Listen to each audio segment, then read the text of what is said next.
Bismillahirrahmanirrahim. Assalamualaikum warahmatullahi wabarakatuh. Ibu guru, anu ku abdi dipika hormat, sareng rerencangan sadaya anu ku abdi dipika cinta. Langkung ti payun, hayu urang sanggakeun puji sareng syukur ka Allah Subhanahu wa taala nu parantos masihan kasehatan ka urang sadaya. Tilap oge sholawat sareng salam urang curahkeun ka Kanjeng Nabi Muhammad sallallahu alaihi wasallam, para keluargana, ka para sahabatna, serta urang salaku umatna dugi ka akhir zaman. Amin ya robbal alamin. Satacana tepangkeun wasta abdi Melis Dini Nur Fatimah, abdi ti kelas 11 MIPA 2. Dina ieu waktos abdi bade ngadugikeun biantara basa Sunda anu judulna demam berdarah. Biantara ieu eusina ngeunaan pengertian penyebab penyakit demam berdarah, gejala atau tanda-tanda kaserang ku penyakit demam berdarah, cara ngobatan jeung cara nyegahna. Hadirin sadaya, demam berdarah atau demam berdarah dengwi nu biasa disingkat DBD nyaeta penyakit menular akibat virus anu disebarkeun ku reungit Aedes aegypti.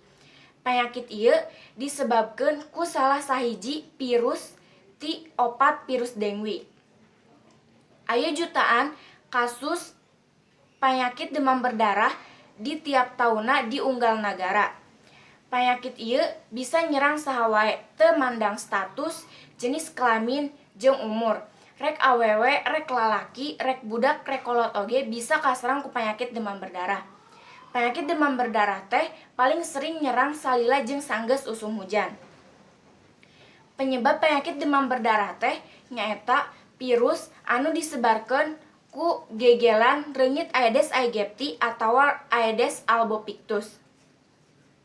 Nyebarna penyakit demam berdarah teh ku cara reungit Aedes aegypti ngegel jeung nyocok getih jalma nu geus kaserang ku virus dengwi. Terus reungit eta teh ngegel jeung nyocok deui ka jalma nu can kaserang ku virus dengwi. Ku kituna penyakit demam berdarah teh bisa nyebar ka balarea. Hadirin sadaya, aya gejala jeung tanda-tanda upama urang kaserang ku penyakit demam berdarah. Biasana jalma nu kaserang ku penyakit demam berdarah teh sok ngalaman atawa ngarasakeun nyeri parah, lieur parah, muriang, nyeri tukangan mata, nyeri otot jeung sendi sarareueul. Terus kaluar ruam atawa bintik-bintik beureum di sakabeh awak urang. Terus anu paling parahna nyaeta bisa utah getih atawa kaluar getih ti pangambung. Hadirin sadaya, cara ngobatan penyakit demam berdarah teh henteu pake cara atawa penanganan anu spesifik jeung khusus.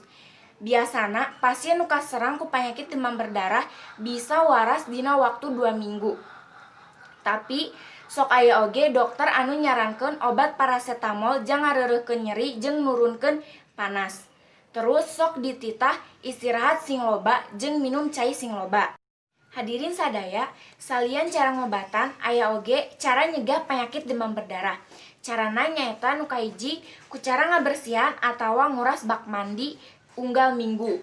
Nu kadua, tutup rapet tempat panampungan cai. Terus nu katilu, ayakeun fogging atawa panyemprotan asep tiap 2 minggu sakali atawa sabulan sakali.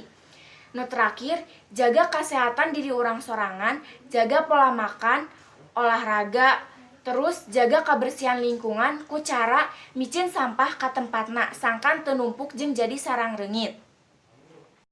Hadirin sadaya, tadi teh pengertian penyebab penyakit demam berdarah, gejala atau tanda-tanda kaserang ku penyakit demam berdarah, cara ngobatan jeung cara nyegah penyakit demam berdarah.